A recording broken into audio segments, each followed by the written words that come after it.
بعد فإن أصدق الحديث كتاب الله وخير الهدى هدى محمد صلى الله عليه وسلم وشر الأمور محدثاتها فإن كل محدثة في دين الله بدعة وكل بدعة ضلالة وكل ضلالة في النار. Para hadirin kaum muslimin, semoga Allah merahmati kita semua. Tentu yang pertama adalah kita bersyukur kepada Allah Subhanahu wa taala atas nikmat Islam, nikmat iman, nikmat kita masih diberi kesempatan hidup hari ini di saat banyak saudara-saudara kita sudah harus kembali kepada Allah mempertanggungjawabkan semua amalannya.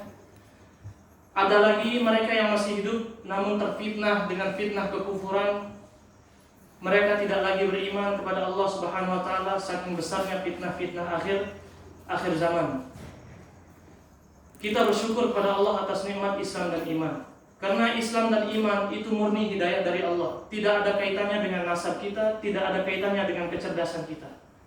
Buktinya orang-orang yang hidup di zaman Nabi SAW, orang-orang yang menyaksikan turunnya wahyu, bahkan orang-orang yang satu garis keluarga dengan Nabi SAW, apakah otomatis beriman?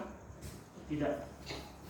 Bayangkan orang yang menyaksikan langsung mukjizat Rasul SAW, orang yang menyaksikan langsung turunnya wahyu, bahkan satu nasab, satu garis keturunan dengan beliau, ternyata tidak otomatis beriman kepada Allah Subhanahu wa taala. Menunjukkan bahwa keimanan dan keislaman adalah murni hidayah dari Allah Subhanahu wa taala.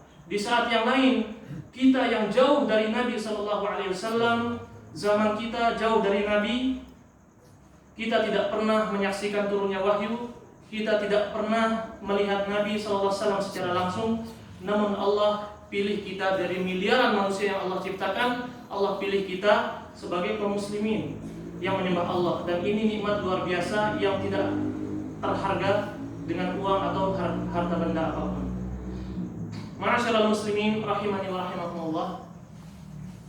Insyaallah malam ini kita akan membahas sebuah tema penting yang berjudul yang lebih penting dari sekedar beramal. Yang lebih penting dari sekedar beramal. Tema ini kita bagi menjadi 3 poin. Yang pertama, sebelum beramal. Apa yang lebih penting dari sekedar beramal sebelum kita beramal? Kemudian poin yang kedua adalah di saat beramal. Di saat beramal. Apa yang penting kita perhatikan di saat beramal? Kemudian poin terakhir adalah setelah kita beramal. Apa yang perlu kita perhatikan setelah beramal? Karena jujur, kadang-kadang kita melakukan amal soleh sekedar agar amalan itu selesai. Sekedar agar amalan itu selesai dilakukan, tanpa ada perhatian khusus terhadap amalan itu.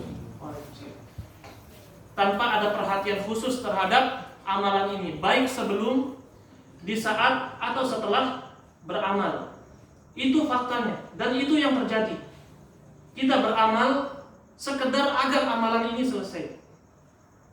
Padahal kita tahu bahwa permintaan kita kepada Allah setiap pagi adalah Allahumma inni as'aluka ilman nafi'an wa rizqan thayyiban, yang terakhir wa amalan mutaqabbala. 3 permintaan ini tidak ada disebutkan di sana banyak. Allahumma inni as'aluka ilman katsira wa rizqan katsira wa amalan katsira. Ya Allah, aku memohon kepadamu ilmu yang banyak, rezeki yang banyak, atau amal yang banyak. Ada atau tidak disebut? Tidak. 3 hal ini punya standar khusus dalam Islam. Kalau ilmu yang standarnya yang bermanfaat, kalau rezeki standarnya yang baik. Kalau amalan, standar kualitasnya adalah amal itu diterima. Ma'asyiral muslimin rahimani wa rahimakumullah. Sebelum kita masuk ke poin pembahasan, ini beberapa mukaddimah. Yang pertama adalah tujuan kita diciptakan oleh Allah Subhanahu wa taala adalah untuk beribadah kepada Allah. Untuk beribadah. Kemudian dalam tujuan ibadah ini ada hal yang selalu mengalihkan pandangan kita dari tujuan yang mulia ini. Bahkan iblis alaihi la'natullah sudah bersumpah di hadapan Allah. Apa sumpahnya? Ketika iblis minta dipanjangkan umurnya, sumpahnya apa? Qala fa bi'izzatika la'ughwiyannahum ajma'in. Demi kemahaperkasaanmu wahai Rabb, aku akan menyesatkan seluruh manusia. Itu statementnya atau janjinya iblis. Satu sisi kita punya tujuan penciptaan, yaitu beribadah. Di sisi lain ternyata kita punya tantangan berat. Apa itu? Iblis telah bersumpah akan mengalihkan kita dari tujuan penciptaan ini. Dengan apa? Dengan segala cara. Dengan segala cara. Bisa jadi iblis atau syaitan menggoda si fulan berbeda caranya dengan menggoda si fulan yang lain. Bisa jadi si fulan yang pertama digoda karena wanita dan dia terjatuh di fitnah wanita. Bisa jadi ada orang yang kuat terhadap fitnah wanita tapi tidak kuat terhadap fitnah harta. Maka syaitan memasuki titik lemahnya. Dan subhanallah, syaitan ini sangat tahu titik lemah kita masing-masing. Makanya ketika kita melihat saudara kita jatuh dalam satu maksiat, jangan dulu bangga. Ya salam, dia terfitnah oleh wanita. Alhamdulillah saya selamat. Kata siapa? Iya, titik lemahnya wanita. Titik lemah kita beda dengan orang tersebut. Makanya disebutkan dalam sebuah athar, man ayyara akhahu bidzambin lam yamut hatta yubtala bihi. Barang siapa yang mengejek saudaranya karena perbuatan dosa yang dilakukan, dia tidak akan mati kecuali setelah melakukan dosa yang sama. Dia tidak akan mati kecuali setelah diuji dengan dosa yang sama. Dalam sebuah athar disebutkan, man ayyara akhahu bidzambin lam yamut hatta yubtala bihi. Barang siapa yang mencela, mengejek saudaranya karena perbuatan dosa yang dia lakukan, maka dia tidak akan mati kecuali setelah diuji dengan dosa yang sama. Maka ini perlu kita perhatikan, karena ternyata amalan itu tidak semudah gerakannya. Amal soleh itu tidak semudah gerakannya. Kalau gerakan amal soleh, tata cara amal soleh, semuanya mudah. Sholat sulit atau tidak? Sangat mudah. Sangat mudah. Haji sulit atau tidak? Sangat mudah. Bahkan sholat kalau nggak bisa berdiri bisa duduk. Semua amal soleh rata-rata mudah gerakannya. Tapi yang sulit adalah di balik semua itu, sebelum beramal soleh itu apa, di saat beramal soleh atau setelah beramal soleh. Makanya kita angkat tema ini agar kita beramal soleh tidak sekedar agar selesai amalan itu. Ma'asyiral muslimin rahimani wa rahimakumullah. Kita masuk ke poin pembahasan yang lebih penting dari sekedar beramal. Poin pertama, sebelum beramal. Sebelum beramal ada dua poin pembahasan, subpoin pembahasan. Yang pertama adalah perhatikan niat. Perhatikan niat suatu amalan. Jangan sampai kita beramal soleh hanya gerakan-gerakan tubuh tanpa menghadirkan niat. Jangan. Saking seringnya kita melakukan rutinitas amal itu, sehingga kadang-kadang kita lupa menghadirkan niat dalam hati, saya sedang beramal soleh. Contoh kecil, memberikan uang jajan atau uang bulanan kepada istri. Saking seringnya kita melakukan hal itu, kadang-kadang kita lupa menghadirkan niat, saya memberikan uang jajan ke istri atau uang bulanan ke istri lillahi ta'ala. Saya sedang beribadah kepada Allah. Kenapa kita sering sekali beribadah itu berat? Karena kita kurang menghadirkan niat kita sedang bertaqarrub kepada Allah Subhanahu wa ta'ala. Makanya berat. Bahkan kaidah yang sering kita sampaikan, satu amalan yang sama dilakukan oleh dua orang tidak otomatis menghasilkan pahala yang sama. Satu amalan yang sama dilakukan oleh dua orang tidak otomatis menghasilkan pahala yang sama. Yang membedakannya ada di hati. Si A melakukan sholat 2 rakaat sunnah, si B melakukan 2 rakaat sunnah, apakah otomatis pahalanya sama? Tidak, tidak sama. Si A bersedekah 1 juta, si B bersedekah 1.000 rupiah. Apakah otomatis yang bersedekah 1 juta ini berpahala lebih besar daripada yang 1.000? Tidak juga. Tidak juga. Itulah pentingnya niat. Bahkan niat menduduki posisi terpenting dalam sebuah amalan sebelum kita melakukan amalan itu sendiri. Ma'asyiral muslimin rahimani wa rahimakumullah. Contoh paling real yang Allah sebutkan dalam Al-Quran, ada 2 ayat yang menyebutkan satu ibadah, 2 ayat yang menyebutkan satu jenis ibadah, tapi balasannya sangat jauh berbeda. Satu ibadah ini adalah sholat. Satu kali Allah menyebutkan qad aflahal mu'minun alladzina hum fi salatihim khashi'un. Sungguh beruntung orang-orang beriman, yaitu siapa? Orang yang khusyuk dalam salatnya. Ternyata di ayat yang lain Allah berfirman, fawailul lil musallin. Sungguh celaka. Satunya sungguh beruntung, satunya sungguh celaka orang yang salat. Alladzina hum an salatihim sahun. Baik, pertanyaannya, 2 ayat ini gerakan salatnya sama atau tidak? Gerakan salatnya sama. Antara salat yang disebutkan dalam surat Al-Mu'minun, qad aflahal mu'minun alladzina hum fi salatihim khashi'un, sama gerakannya dengan salat yang disebut oleh Allah dalam surat yang lain, fawailul lil musallin. Sama atau tidak? Tapi balasannya, satunya sangat beruntung, satunya sangat celaka. Subhanallah. Yang membedakan gerakan atau niat, yang membedakan kualitas atau hasil sholat itu adalah apa yang ada dalam hati kita. Penting atau tidak niat? Penting. Bahkan seandainya kalau kita terpaksa melafazkan niat, seandainya nawaitu, apa aja sih? Lupa. Usalli fardhu dhuhri 4 raka'atin mustaqbilal qiblati lillahi ta'ala. Mustaqbilal qiblati ma'muman lillahi ta'ala. Lafaz yang terucap dari lisan kita lillahi ta'ala, apakah secara otomatis 100% itu di hati kita? Hah? Apakah ucapan ini, lafaz lillahi ta'ala, saya melakukan sholat ini lillahi ta'ala, apakah mewakili 100% kenyataan apa yang ada dalam hati kita? Tidak. Sama sekali tidak. Sama sekali tidak. Benar atau tidak? Itu pentingnya niat. Makanya Al-Imam An-Nawawi rahimahullah mengatakan, kanu yata'allamuna an-niyyah lil 'amal kama tata'allamuna al-'amal.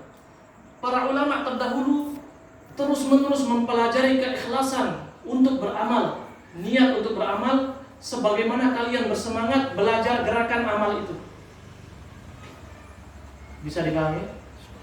Para ulama terdahulu terus-menerus mempelajari niat ikhlas dalam beramal, sebagaimana kalian terus-menerus mempelajari amalan itu sendiri. Subhanallah. Itu para ulama tersebut. Para ulama, sebagian ulama mengatakan, utlubin niyyata lil amal qabla al amal. Utlubin niyyah. Belajarlah niat sebelum beramal. Belajarlah niat sebelum beramal. Ini penting. Allah Subhanahu wa taala berfirman, "Wa ma umiru illa liya'budullaha mukhlishina lahud-din." Mereka tidak diperintahkan kecuali untuk beribadah kepada Allah ikhlas. Ikhlas karena Allah. Kemudian saking pentingnya keikhlasan niat, tadi kan iblis sudah bersumpah akan menyesatkan semua manusia. Ternyata setelah ayat itu, setelah sumpah itu ada pengecualian. La ughwiyannahum ajma'in illa ibadaka minhum al-mukhlasin. Ternyata sesumpah-sumpahnya iblis, ada orang-orang yang tidak bisa diganggu. Aku akan menyesatkan seluruh manusia illa ibadaka minhum al-mukhlasin, kecuali hamba-hambamu yang bisa mempertahankan keikhlasannya, yaitu yang terpilih oleh Allah Subhanahu wa taala. Jadi posisi ikhlas atau niat menduduki posisi terpenting dalam sebuah amalan sebelum amalan itu dilakukan. Kemudian kita masih poin ke sebelum beramal. Tadi sebelum beramal ada dua poin. Yang pertama adalah perhatikan niat. Kemudian yang kedua adalah al-ilmu. Ilmui ibadah ini sebelum kita beribadah. Jangan hanya niatkan ikhlas tapi kita tidak tahu ini ibadah dari mana. Sangat disayangkan kita capek-capek beramal, ternyata kita tidak tahu ini ibadah dari mana. Capek. Terserah orang mau bilang apa. Jangankan dalam urusan ibadah, dalam urusan dunia kita butuh bukti. Ada yang mau beli tanah tanpa sertifikat tanah? Ada nggak? Coba angkat tangan. Beli tanah tapi tidak ada sertifikat kepemilikan tanah ini. Ada di sini yang mau? Ada nggak yang mau beli motor tanpa ada STNK atau BPKB-nya? Seandainya ada, lebih tenang mana? Kita memiliki motor ada bukti kepemilikan atau tidak ada? Jauh lebih tenang kita memiliki motor atau tanah atau apa dengan adanya bukti kita memiliki ini, bahwa ini milik saya. Kalau ada razia polisi atau razia di jalan menanyakan SIM kita mana, STNK mana, jangan tersinggung. Polisi tidak menuduh kita maling, enggak. Polisi hanya ingin memastikan ini motor kita dan kita berhak untuk menaiki motor ini. Kalau kita sedang nginap di hotel bersama istri, kalau ada petugas yang bertanya mana surat nikah, jangan tersinggung. Mereka hanya ingin bukti bahwa kita itu suami istri. Kalau kita beribadah kepada Allah kemudian ada yang nanya dalil, jangan tersinggung.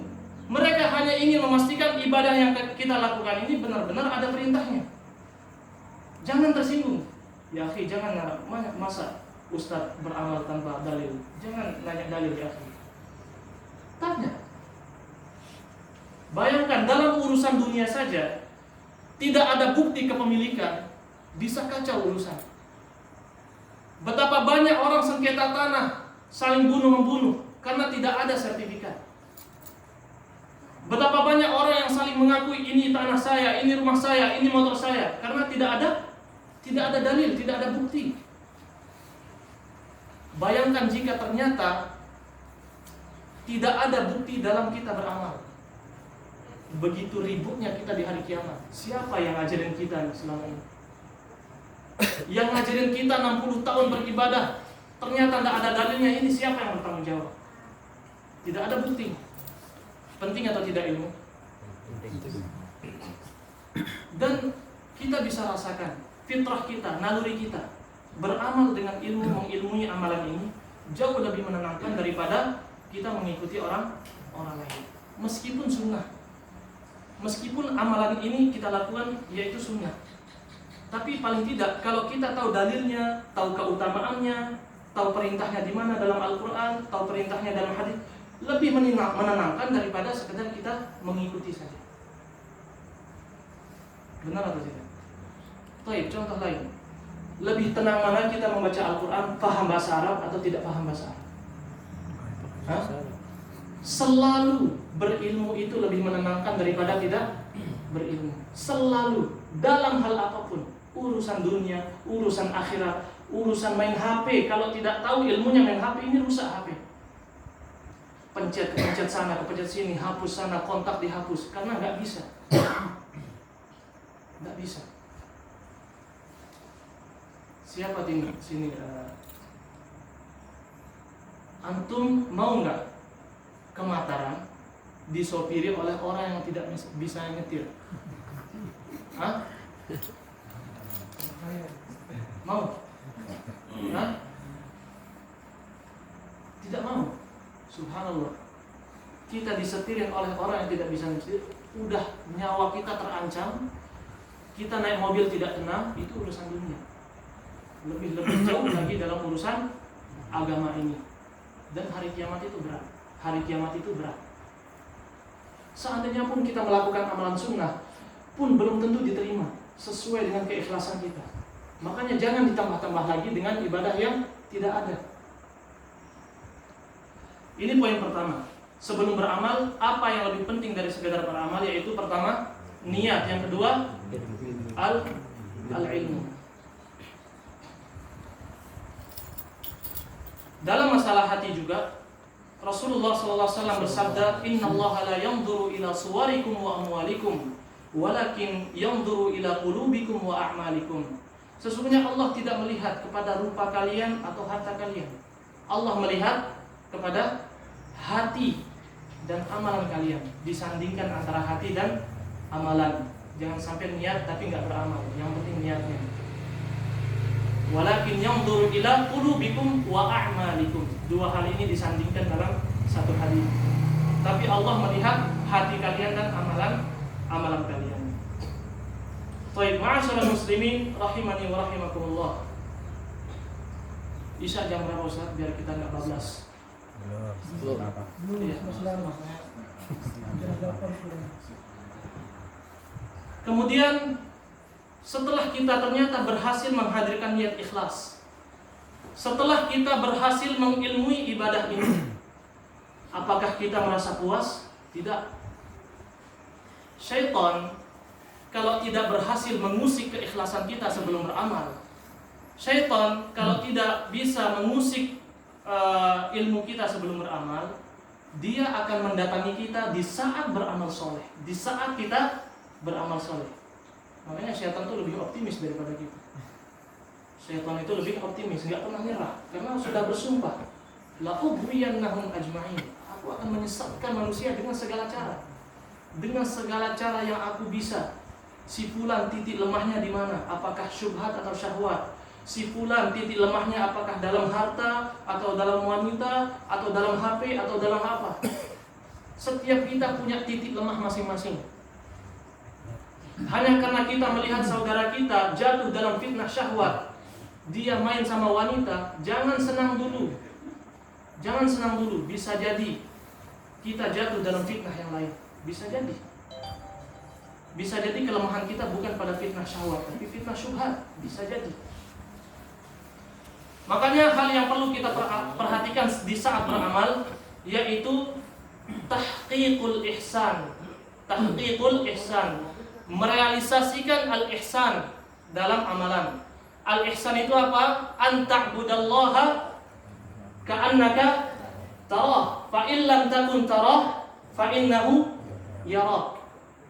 Engkau beribadah kepada Allah seakan-akan engkau melihatnya. Tapi kalau engkau tidak mampu melihatnya, maka percayalah Allah sedang melihatmu. Allah sedang melihatmu. Ini yang harus kita usahakan dalam setiap amal saleh kita. Hadirnya al-ihsan akan mengusir segala bentuk riya, sum'ah dan segala kesyirikan. Antara pujian manusia dan balasan Allah surga, lebih enak mana? Lebih enak surga. Kekal. Pujian manusia sejam hilang. Bisa jadi manusia setelah kita dipuji, hari berikutnya orang yang muji kita tahu kekurangan kita, bisa jadi kita menjadi bahan gibah selanjutnya. Anak kira orang ini baik, kemarin anak puji, ternyata dia itu manusia. Pujiannya, umur pujian manusia itu beberapa menit. Hadirnya al-ihsan, apa tadi al-ihsan? Atau bahasa lainnya muraqabatullah, merasa selalu diawasi oleh Allah Subhanahu wa ta'ala. Dan al-ihsan ini subhanallah membuat kita tenang dalam beribadah. Ada paku di jalan. Ada paku di jalan. Beda antara kita nendang paku ini ke pinggir, tidak menghadirkan apa-apa, dengan kita hadirkan dalam hati, Allah sedang melihat anak. Bisa jadi kalau anak hindarkan paku ini dari jalan, ratusan kaum muslimin selamat dari luka. Ya Allah, anak menghindarkan ini ikhlas. Hadirkan dalam hati, hadirkan Allah sedang melihat kita. Mengambil paku ini Allah sedang melihat kita. Dan itu membuat kita lebih tenang. Dalam kasus yang kita contohkan dalam urusan dunia, tentu saja walillahil mathalul a'la, tidak bisa dianalogikan urusan dunia dengan dengan kekuasaan Allah Subhanahu wa taala. Kalau kita misalnya sebagai pegawai di sebuah kantor, kita lebih giat mana bekerja ada CCTV atau tidak ada CCTV?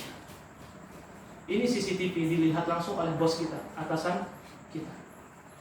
Kalau tidak ada CCTV yang memantau kita, mungkin saja kita tiduran, makan gorengan, ngeteh, ngopi di kantor. Tapi kalau ada CCTV, lebih-lebih di depan kita ada bos, insya Allah kita lebih giat bekerja. Karena merasa selalu diawasi oleh CCTV dan bos. Walillahil matsalul a'la. Dan tidak ada yang tersembunyi dari Allah Subhanahu wa taala.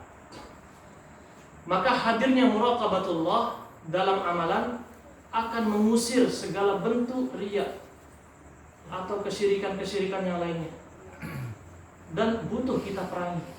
Kadang-kadang kita sudah berhasil ikhlas dan berilmu sebelum beramal, syaitan menghancurkan kita di saat kita beramal. Lagi sholat nih. Rakaat pertama aman. Rakaat kedua aman. Rakaat ketiga ternyata Pak Gubernur atau Pak Wali Kota, Pak Bupati datang dengan banyak kamera. Ya salam, kayaknya saya viral setelah ini. Seorang ini sholat, seorang orang soleh, itu pasti ada gangguan dalam hati. Rakaat pertama aman, rakaat kedua aman, rakaat ketiga. Kalaupun syaitan tidak berhasil mengganggu kita dalam bentuk riya dan sum'ah, maka syaitan mengganggu kita dalam bentuk apa? Dibuyarkan kekhusyuan kita. Betapa sering kita sholat 4 rakaat hanya khusyuk 1 rakaat, sisanya nunggu selesai.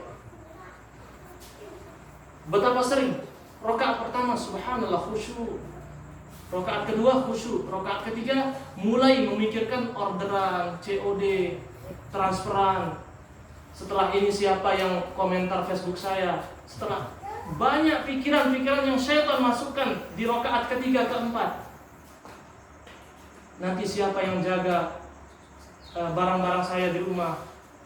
Atau minimal lagi sholat zuhur, kita baru selesai nyuci pakaian, rakaat ketiga hujan, siapa yang angkat jemuran? Dan pasti ada pikiran itu. Syaitan tidak akan pernah puas kalau kita khusyuk dalam beribadah. Pasti ada gangguan. Kalau enggak sebelum, ya di saat. Kalau enggak di saat, ya udah setelah beramal. La'ughwiyannahum ajma'in. Kita berhasil ikhlas dalam menghadiri kajian.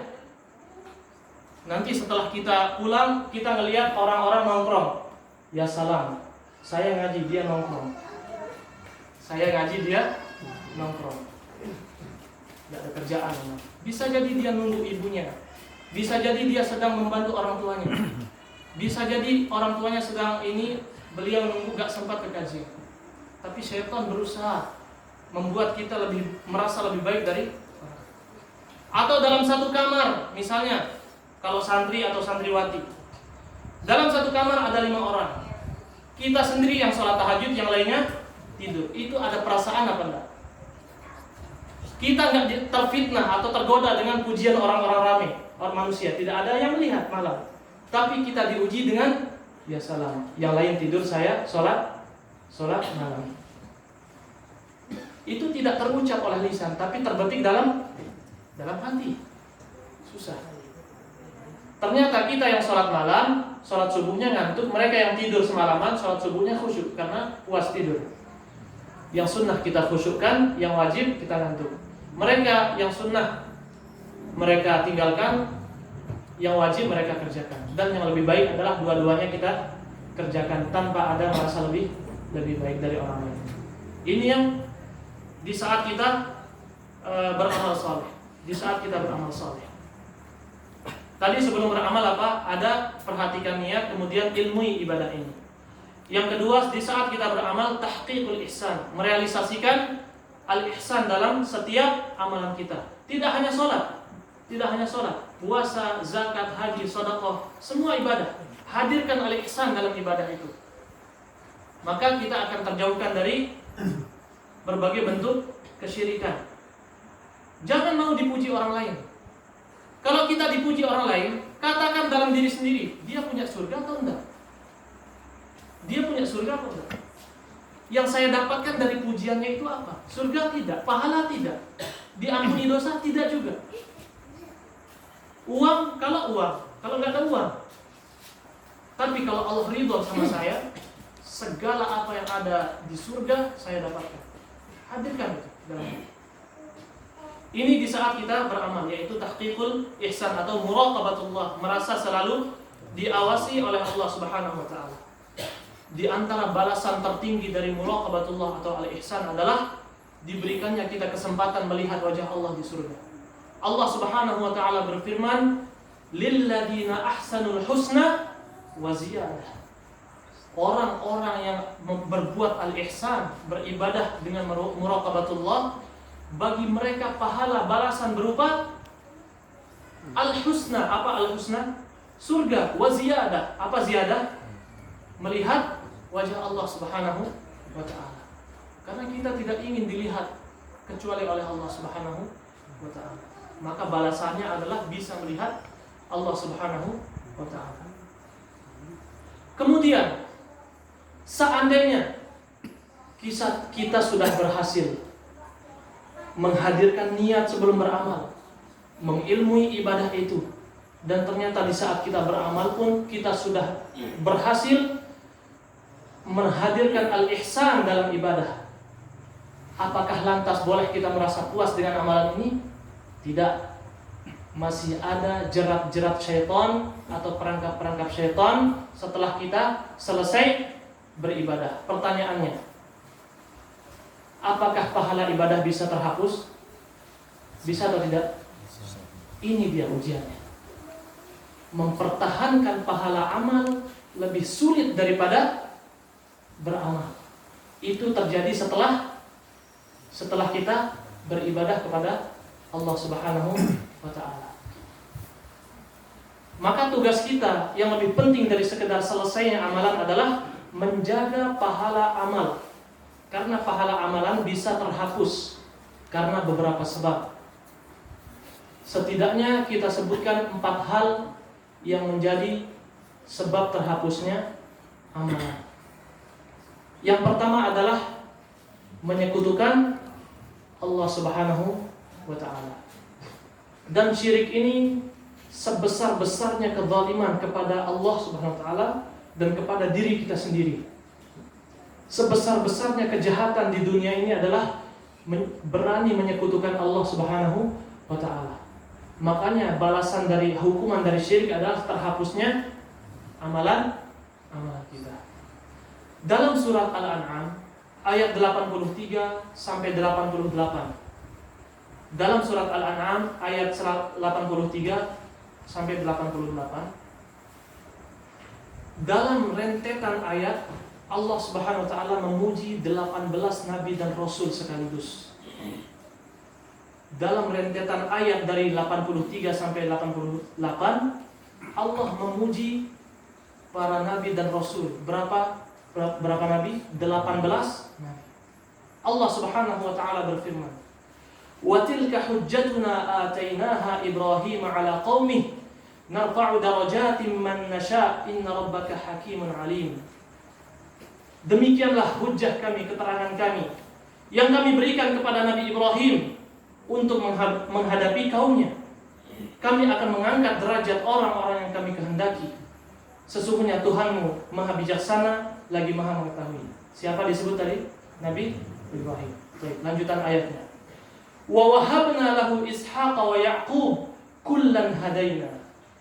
Kemudian kami berikan dia keturunan Ishaq dan Yaqub. Kullan hadaina. Masing-masing kami berikan hidayah. Berapa disebut? 3. Itu. Wa Nuhan hadaina min qabl. Berapa? Dan Nabi Nuh kami berikan hidayah sebelum mereka. Wa min dzurriyyatihi, dan dari anak keturunan mereka, Daud wa Sulaimana wa Ayyuba wa Yusuf wa Musa wa Harun wa kadzalika najzil muhsinin. Dan dari keturunan mereka pun kami berikan hidayah berupa kenabian Yaitu siapa? Daud, Sulaiman, Ayub, Yusuf, Musa dan Harun. Wa kadzalika najzil muhsinin. Ini sudah berapa nabi disebut. Demikianlah kami membalas orang-orang yang berbuat baik. Wa Zakaria, wa Yahya, wa Isa, wa Ilyas, kullun minas salihin. Kemudian Zakaria, ada Nabi Yahya, ada Nabi Isa, ada Nabi Ilyas, kullun minas salihin.